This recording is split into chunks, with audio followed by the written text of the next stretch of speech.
साथियों, ये कार्यक्रम तो भावनगर में हो रहा है, लेकिन ये कार्यक्रम पूरे हिंदुस्तान का है। आज भावनगर निमित्त है और पूरे भारत में समुद्र से समृद्धि की ओर जाने की हमारी दिशा क्या है, उसके लिए आज इस महत्वपूर्ण कार्यक्रम का केंद्र भावनगर चुना गया है।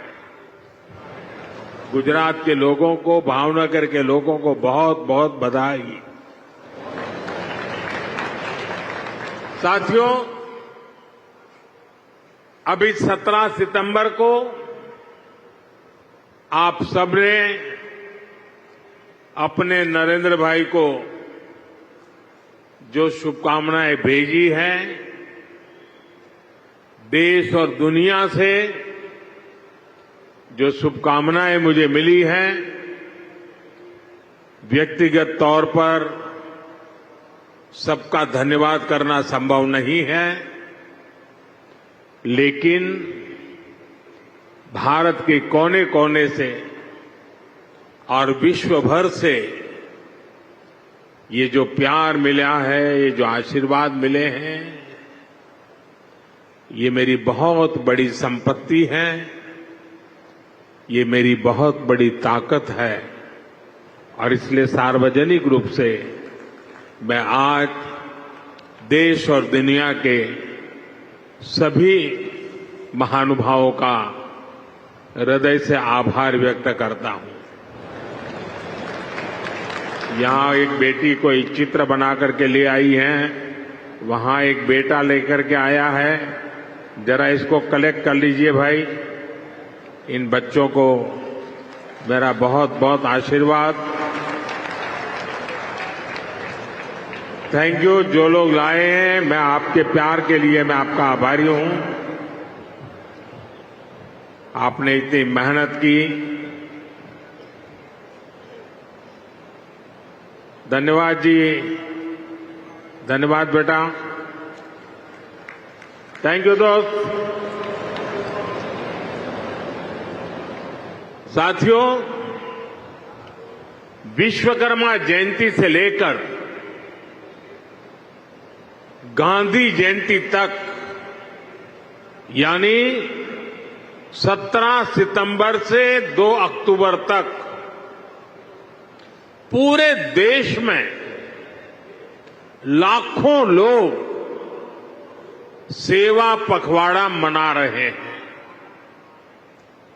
मुझे बताया गया है कि गुजरात में भी अभी तो 15 दिन का सेवा पखवाड़ा है, लेकिन पिछले 2-3 दिनों में सेवा पखवाड़े के दौरान बहुत से कार्य हुए। सैकड़ों जगह पर ब्लड डोनेशन कैंप लगे और इनमें 1 लाख लोग अब तक ब्लड डोनेट कर चुके हैं। ये सिर्फ मुझे जो गुजरात की जानकारी मिली वो बता रहा हूं मैं। अनेक शहरों में सफाई अभियान चलाए गए। लाखों लोग इन सफाई अभियानों में भी साथ आए। राज्य में 30,000 से ज्यादा जगहों पर, यह आंकड़ा बहुत बड़ा है, हेल्थ कैंप लगाए हैं, जहां लोगों को जांच और उपचार की मदद की जा रही है। खास करके महिलाओं के स्वास्थ्य को केंद्र में रखा गया है। देश भर में सेवा कार्यों से जुड़े हर किसी का मैं अभिनंदन करता हूं, उनका आभार व्यक्त करता हूं। साथियों, आज इस आयोजन में मैं सबसे पहले कृष्ण कुमार सिंह जी का पुण्य स्मरण करता हूं। सरदार साहब के मिशन से जुड़ते हुए उन्होंने भारत की एकता के लिए बहुत बड़ा योगदान दिया। आज ऐसे ही महान देशभक्तों की प्रेरणा से हम भारत की एकता को मजबूत कर रहे हैं। एक भारत श्रेष्ठ भारत की भावना को मजबूत कर रहे हैं। साथियों, आज मैं ऐसे समय में भावनगर आया हूं जब नवरात्र का पावन पर्व शुरू होने वाला है। इस बार जीएसटी में कमी की वजह से बाजारों में रौनक भी और ज्यादा रहने वाली है। और ये उत्सव के इसी माहौल में आज हम समुद्र से समृद्धि का महा उत्सव मना रहे हैं। ભાવનગરના ભાઈઓ મને માફ કરજો, મારે હિન્દીમાં એટલા માટે બોલવું પડે છે કે દેશભરના લોકો આમાં જોડાયેલા છે। દેશભરના લાખો લોકો જ્યારે કાર્યક્રમમાં જોડાયા છે તો આપની ક્ષમા માંગીને મારે હિન્દીમાં જ વાત કરવી રહી। साथियों, 21वीं सदी का भारत आज समुद्र को बहुत बड़े अवसर के रूप में देख रहा है। थोड़ी देर पहले यहां पोर्ट लेड डेवलपमेंट को गति देने के लिए हजारों करोड़ रुपए के प्रोजेक्ट का शिलान्यास और उद्घाटन किया गया है। देश में क्रूज टूरिज्म को प्रमोट करने के लिए आज मुंबई में इंटरनेशनल क्रूज टर्मिनल का भी लोकार्पण किया गया है। भावनगर के, गुजरात के विकास से जुड़े अनेक प्रोजेक्ट्स भी शुरू हुए हैं। मैं सभी देशवासियों को और गुजरात के लोगों को भी बहुत बहुत शुभकामनाएं देता हूं। साथियों, भारत आज विश्व बंधु की भावना से आगे बढ़ रहा है। दुनिया में हमारा कोई बड़ा दुश्मन नहीं है। सच्चे अर्थ में अगर हमारा कोई दुश्मन है तो वो है दूसरे देशों पर हमारी निर्भरता। यही हमारा सबसे बड़ा दुश्मन है और हमें मिलकर भारत के इस दुश्मन को निर्भरता वाले दुश्मन को हराना ही होगा। हमें ये बात हमेशा दोहरानी है, जितनी ज्यादा विदेशी निर्भरता उतनी ज्यादा देश की विफलता। विश्व में शांति, स्थिरता और समृद्धि के लिए दुनिया की सबसे बड़ी आबादी वाले देश को आत्मनिर्भर बनना ही होगा। हम दूसरों पर आश्रित रहेंगे तो हमारा आत्मसम्मान भी चोटिल होगा। 140 करोड़ देशवासियों के भविष्य को हम दूसरों पर नहीं छोड़ सकते। देश के विकास के संकल्प को हम दूसरों की निर्भरता पर नहीं छोड़ सकते। हम भावी पीढ़ी के भविष्य को दांव पर नहीं लगा सकते। और इसलिए भाइयों बहनों, આપણે ત્યાં ગુજરાતીમાં કહે કે ભાઈ 100 દુઃખોની એક દવા, 100 दुखों की एक ही दवाई है और वो है आत्मनिर्भर भारत। आत्मनिर्भर भारत। लेकिन इसके लिए हमें चुनौतियों से टकराना होगा। हमें दूसरे देशों पर अपनी निर्भरता लगातार कम करते जाना होगा और अब भारत को आत्मनिर्भर बनकर दुनिया के सामने मजबूती के साथ खड़ा होना ही होगा। भाइयों और बहनों, भारत में सामर्थ्य की कोई कमी नहीं है, लेकिन आजादी के बाद कांग्रेस ने भारत के हर सामर्थ्य को नजरअंदाज किया। इसलिए आजादी के 6-7 दशकों बाद भी भारत वो सफलता हासिल नहीं कर पाया जिसके हम हकदार थे। इसके 2 बड़े कारण रहे।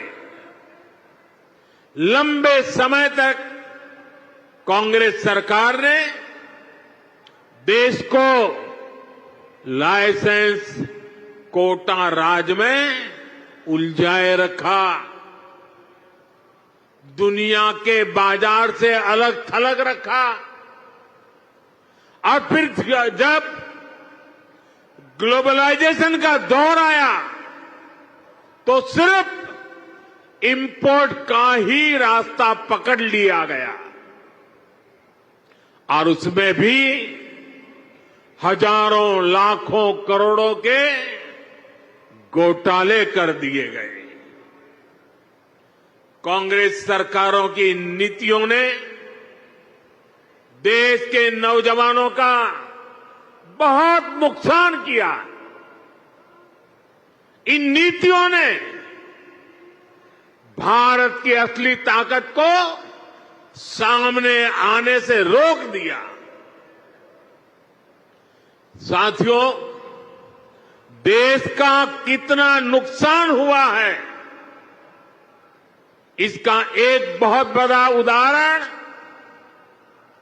हमारा शिपिंग सेक्टर है। आप भी जानते हैं कि भारत सदियों से दुनिया की एक बड़ी समुद्री ताकत था। हम दुनिया में शिप बिल्डिंग के सबसे बड़े सेंटर हुआ करते थे।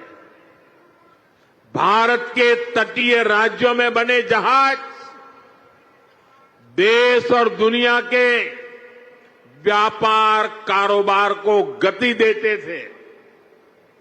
यहां तक कि आज से 50 साल पहले तक भी हम भारत में बने जहाजों का उपयोग करते थे। उस दौर में भारत का 40% 40% से अधिक इंपोर्ट एक्सपोर्ट देश में ही बने जहाजों से होता था। लेकिन फिर देश का शिपिंग सेक्टर भी कांग्रेस की कुनीतियों का शिकार हो गया। कांग्रेस ने भारत में जहाज निर्माण पर जोर देने के बजाय विदेशी जहाजों को किराया भाड़ा देना बेहतर समझा। इससे भारत में शिप बिल्डिंग इकोसिस्टम ठप हो गया। विदेशी जहाजों पर निर्भरता ये हमारी मजबूरी बन गया। परिणाम यह हुआ कि 50 साल पहले जहां 40% व्यापार भारतीय जहाजों पर होता था, वो हिस्सा घटकर सिर्फ 5% रह गया। यानी अपने 95% ट्रेड के लिए हम विदेशी जहाजों पर निर्भर हो गए। विदेशी जहाजों पर इस निर्भरता का हमें बहुत बड़ा नुकसान उठाना पड़ा। साथियों, में आज देश के सामने कुछ आंकड़े आप सबके सामने रखना चाहता हूं।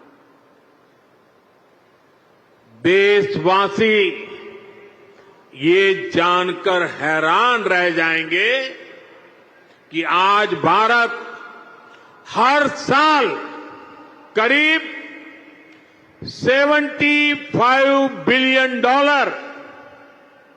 यानी लगभग 6 लाख करोड़ रुपए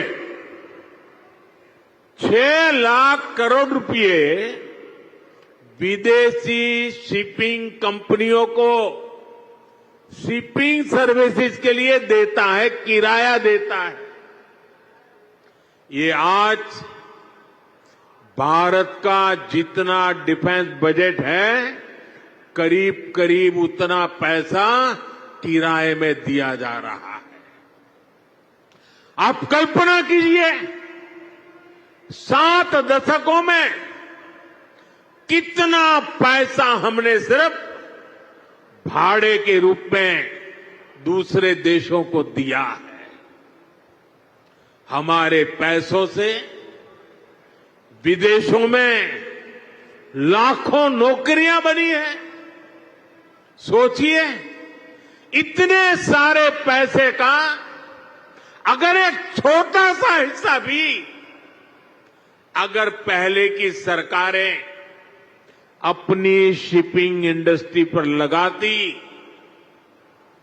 तो आज दुनिया हमारे जहाज इस्तेमाल कर रही होती, हमें लाखों करोड़ रुपए शिपिंग सर्विसेज के रूप में मिल रहे होते और हमारे बच जाते वो तो अलग।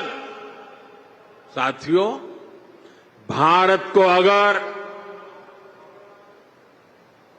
2047 जब देश की आजादी के 100 साल होंगे, 2047 तक विकसित होना है, तो भारत को आत्मनिर्भर होना ही होगा।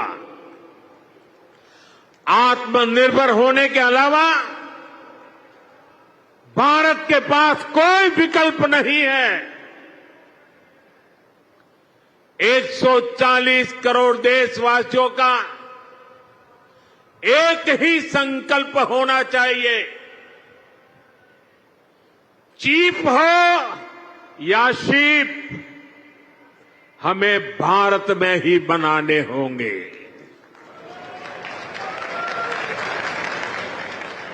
इसी सोच के साथ आज भारत का मैरीटाइम सेक्टर भी नेक्स्ट जनरेशन रिफॉर्म्स करने जा रहा है। आज से देश के हर मेजर पोर्ट को भांति भांति के डॉक्यूमेंट से, अलग अलग प्रोसेसेस से मुक्ति मिलेगी। वन नेशन वन डॉक्यूमेंट और one nation one port process अब व्यापार कारोबार को और सरल करने वाली है।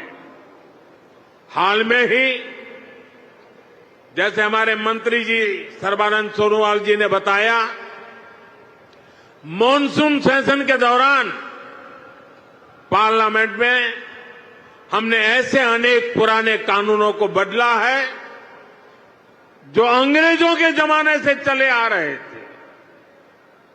हमने मैरीटाइम सेक्टर में अनेक रिफॉर्म करने का सिलसिला शुरू किया है।